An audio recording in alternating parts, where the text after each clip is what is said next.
Hi guys, today we are going to put a pocket on this travels notebook. So before I had this piece of lace and some petals on it, and I didn't really like, I don't know, I feel like I just wanted something a little bit simpler but still really elegant. So I just pulled that straight off.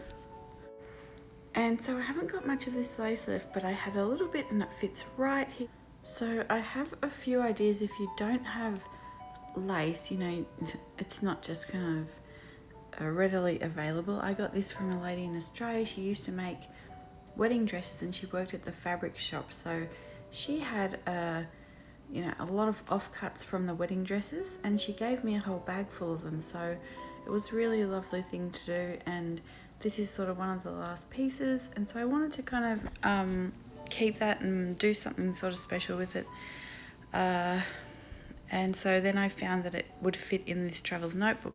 So I have a couple of ideas. If you can either use old linens, so table doilies, or maybe you can get an old wedding veil off eBay or Etsy. Sometimes there's like fabric snippet sort of things that they put in on Etsy of old wedding dresses or things like that. You can also get like a lace applique from somewhere like Mood Fabrics, so, or like a sequin or embroidered applique off Amazon.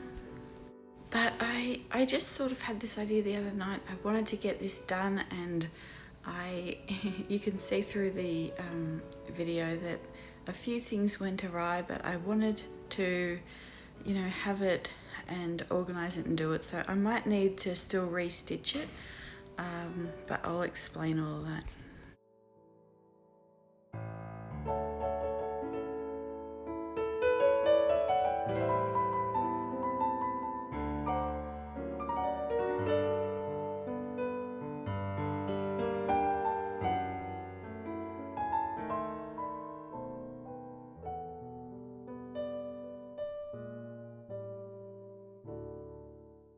So I have this little tool. It's a plaster tool, I think, but I use it for scoring paper all the time.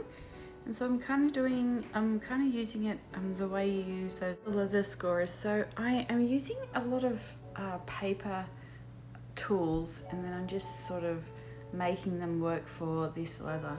So you can go onto Amazon or onto Tandy Leather or something like that and get actual leather tools, but I'm just kind of using what I have available. So the first thing I did with that tool is do an approximate measurement of where I want the four corners to be, and just put a little tiny mark in there. Now I'm coming back with a ruler, and then I'm actually sort of trying to score in these lines a little.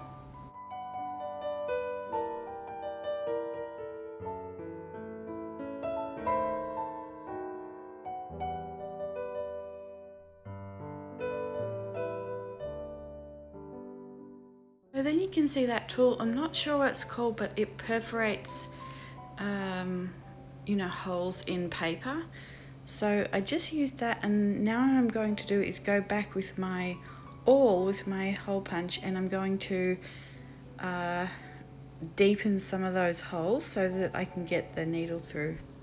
And again, depending what you have available, you can use a push pin, like a thumbtack. You could and just sort of go along and measure everything and just do it a little bit carefully like that.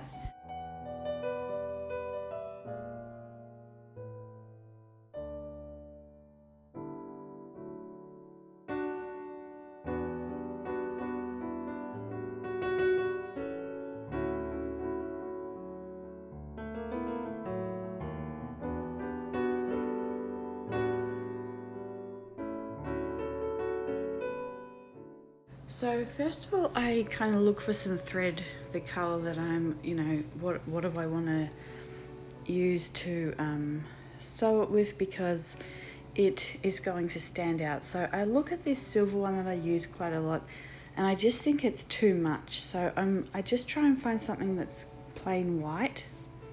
I can't find my regular needles that I like, so I am using one of these, and I use white cotton, and it just keeps snapping, so I realize that's not going to work. When I say snapping, I mean when I pull it through the leather, it's actually cutting into, the needle itself is cutting into the cotton, and so it keeps snapping off from the needle, like the cotton is sort of being cut by the needle and just coming apart. So, and you can see here how I'm just showing you to double it. You just hold the two ends together and then you pull the needle along so that you have a double thread. But it didn't matter what I did. You know, this should have probably taken 20 minutes and it took an hour and a half. And I still think I did find something suitable, and I did find a way to get it done so that at least I have it on there for now. But I think I'm going to have to get some proper waxed, some white waxed thread, and you know, re-string it.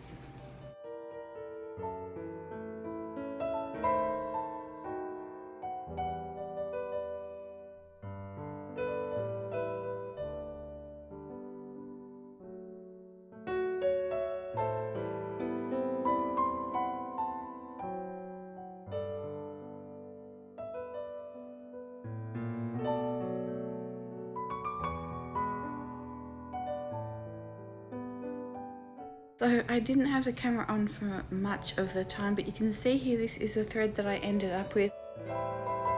And I did finish stringing it. It was pretty tight, so I didn't even bother tying off the ends in case I need to snip that out and pull it out again. But you can see here what I did is I kept moving the needle so along, back and forth along the thread, so that it wouldn't sort of sever it in the one place. So that's sort of how I got through that. And yeah, now I have this pocket. I mean, it's not stitched perfectly, that's kind of my life, and nothing's ever really perfectly done, but that is it. I'm really happy with it, and I will see you guys soon with a proper setup video. Bye.